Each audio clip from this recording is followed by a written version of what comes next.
Sevgili Hayat TV izleyicileri, Paris Republik Meydanı'nda El Khomri iş yasasına karşı yürüyüş meydanındayız. Yanımızda Solider çağrı yapan Solider Sendikası yöneticilerinden, sekreteryalarından Angélie Verven yanımızda. Bu yasa tasarısına neden karşı olduğunu bizimle paylaşır mısın? En fait, il y a deux raisons essentielles. La première, c'est que bu yasa tasarısına karşı çıkışımızı temel olarak iki noktada özetleyebiliriz. Birincisi ve en önemlisi, bu yasa tasarısı işten atmaları kolaylaştırıyor. Çünkü yasa patronların işçi ve emekçileri ekonomik nedenlerden dolayı işten atabilme olanaklarını genişletiyor. Diğer taraftansa bu işten atmaların kolaylaşması için tüm çalışma kurallarını değiştiriyor. Yani yasa artık işçileri korumayacak. Bu yasaya sermaye örgütü MEDEF tamamen destek çıktı. Solcu bir hükümete sermaye örgütü MEDEF'in bu oranda destek vermesini nasıl yorumluyorsunuz? Hükümet solcu ama neredeyse tamamen neo-muhafazakar bir hükümet. İktidara geldiği ilk günden itibaren teker teker MEDEF'in önerilerini yasallaştırdı. Ona göre işverenlerin rekabet gücünün arttırılması gerekiyormuş. Ama bu rekabet gücünü arttırmaya çalışırken aslında hedefi başta AB ülkeleri olmak üzere tüm dünya ülkeleriyle sosyal dumping yapmak.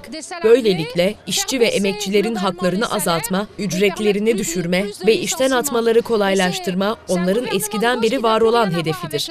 Peki bugün hükümeti neler bekliyor?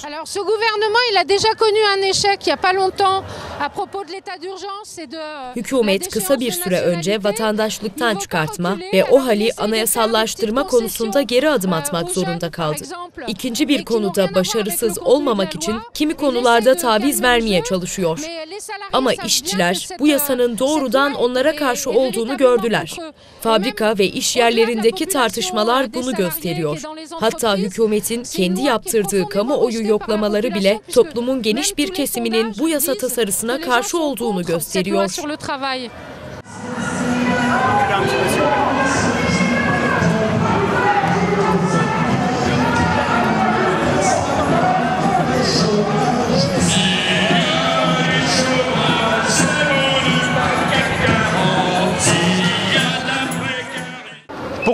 İş yasası doğrudan memurları ilgilendirmiyor ama siz öğretmenleri greve ve gösterilere katılmaya çağırdınız. Bunun nedenini bizimle paylaşır mısınız?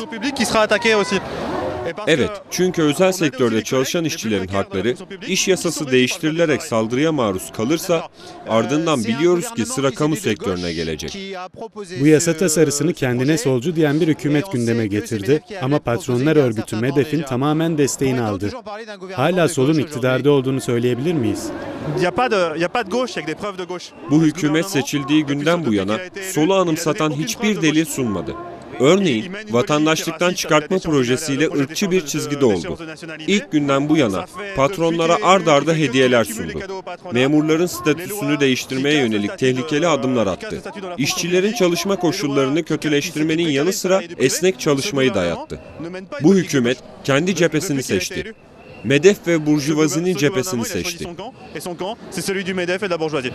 D'accord. La CGT a appelé à la manifestation depuis le premier jour contre ce projet.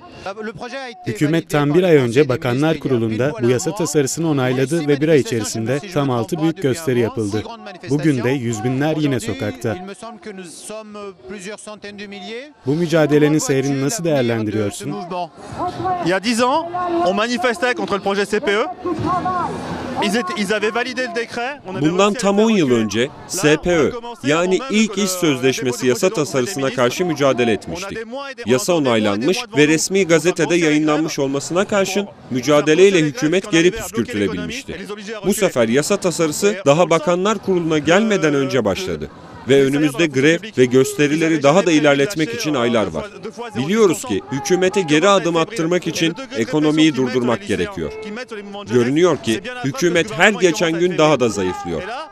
Zira memurların maaşını %1-2 arttırma diye bir projesi yoktu. Diğer taraftan gençlere karşı sergilenen şiddet aslında hükümetin ne kadar zayıfladığını gösteriyor. Hafta içerisinde hükümet gençlik örgütlerini bakanlığa davet etti ve yasa tasarısıyla doğrudan alakalı olmayan kimi taleplere olumlu baktığını açıkladı. Hükümetin gençlik örgütlerinin mücadeleden çekme peşinde olduğu açık. Diğer taraftan ufak tefek kimi değişikliklerden sonra birkaç sendika bu yasayı desteklediğini açıkladı. Hükümet sendikal cepheyi bölmeye çalışıyor. Ne dersiniz bu konuda? Kuşkusuz bir hükümet hareketi bölmeye çalışıyor. Yalnız anlayamadığı bir şey var burada. O da yükselen bu mücadele sadece El Omri iş yasasına karşı bir mücadele değildir. Sokaklara inen bu öfke aynı sırada 4 yıldır sürdürülen sağcı ve emek düşmanı politikalara karşıdır. İstedikleri kadar kimi kırıntılar üzerinden geri adım atsınlar. Sorun kırıntıları paylaşma sorunu değil, yasa tasarısının tamamen geri çekilmesidir. D'accord. Merci beaucoup. Evet, SJT Öğretmenler Federasyonu 91 Bölge Genel Sekreteri ile röportajımızı sunduk. Röportajlarımızla devam edeceğiz.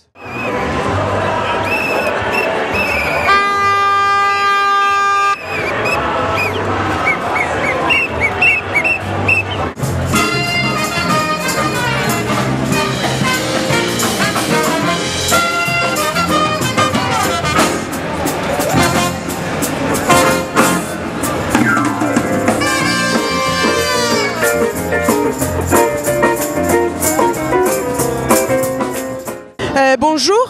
Bon, en fait, aujourd'hui, c'est la 6e grande manifestation contre ce projet de loi. Bu yasa tasarısına neden karşı çıktığınızı paylaşır mısınız bizimle? Cette loi, quand on regarde bien, c'est la loi des patrons. Bu yasa patronların yasasıdır ve tamamen onların hizmetindedir. Özüne baktığımızda bunun sayesinde gerek kamu, gerek özel, gerekse de küçük ya da büyük iş yerlerinde daha fazla sömürebileceklerdir. Bu bizim açımızdan kesinlikle kabul edilemez. Milyonlarca insan işsizken çalışanları daha fazla çalıştırmak bizim açımızdan kesinlikle kabul edilemez. Düşünebiliyor musunuz? İşsizliği kullanarak daha fazla sömürü dayatıyorlar.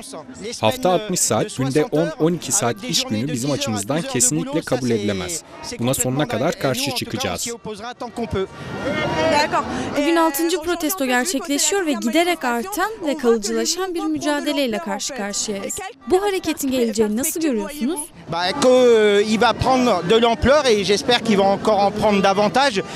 Evet, büyüyen bir mücadele var ama umarım daha da büyür. Zira gerek kamu, gerekse de özel sektörde tüm işçileri ilgilendiren bir mesele. Daha fazla işçiyi mücadeleye katmalıyız. Projet de loi, c'est vraiment un retour à une période d'une cinquantaine, voire d'une soixantaine d'années. C'est vraiment un retour en arrière et il faut absolument qu'on soit le plus nombreux possible.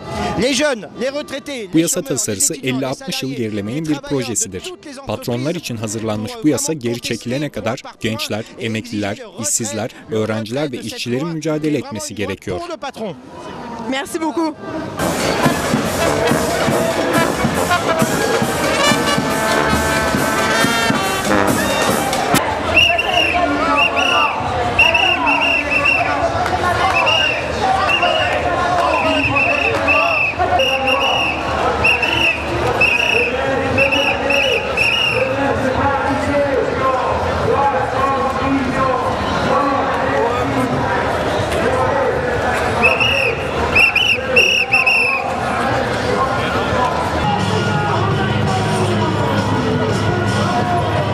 Bonjour, en fait aujourd'hui on est à la 6e grande manifestation. Bahsettiğimiz iş yasa tasarısı tüm işçilere karşı tasarlanmış bir yasadır. Ama bundan en fazla etkilenecekler arasında kadınlar olduğu söyleniyor. Bunun nedeni nedir? Touche particulièrement les femmes, c'est-à-dire que les femmes sont plus particulièrement impactées par cette loi dans la mesure où nous on est une organisation de femmes donc on travaille beaucoup sur la précarité du travail. Bu iş yasası tüm emekçilere yönelik kapsamlı bir saldırıdır. Ama zaten toplum içinde en fazla esnek çalışma koşulları dayatılan, en eşitsiz koşullarda çalıştırılmaya maruz bırakılanlar ki bunların başında kadınlar geliyor. Bu yasayla daha fazla esnekliğe ve daha fazla eşitsizliğe maruz kalacaklar. Contrat très précaire en CDD, très peu de CDI, avec des horaires de travail éclatés, des amplitudes de travail énormes et avec des tout petits salaires. des tout petits Biz salaires, donc des kadın tout örgütü petites olarak retraites. uzun yıllardır yüz yüze geldiğimiz bu sorunlara karşı mücadele ediyoruz. Kadınlara dayatılan esnek ve part-time çalışma koşullarının, düşük ücretlerin kendileri, sağlıkları ve aileleri üzerine olumsuz etkilerini görüyoruz. Bu yasa tasarısı daha fazla esnek çalışma dayatacak, önceden mümkün olmayan birkaç saatlik iş sözleşmelerinin olmasını sağlayarak kadınlara inanılmaz çalışma koşulları dayatacak. Avant et maintenant, ça peut être des petits contrats de travail de quelques heures, de n'importe quoi, des travailleuses bonnes à prendre, à jeter comme on veut. Hükümet zaten işçileri asgari düzeyde koruyan tüm hakları yok etme, iş yasasını yok etmeyi gizlemiyor bile. Sermaye örgütü MEDEF'in taleplerini yasalaştırmaya çalışıyor ve ne kadar emek düşmanı olduğunu tartışılmayacak bir şekilde ortaya koyuyor. En allant de plus en plus vite, de plus en plus fort.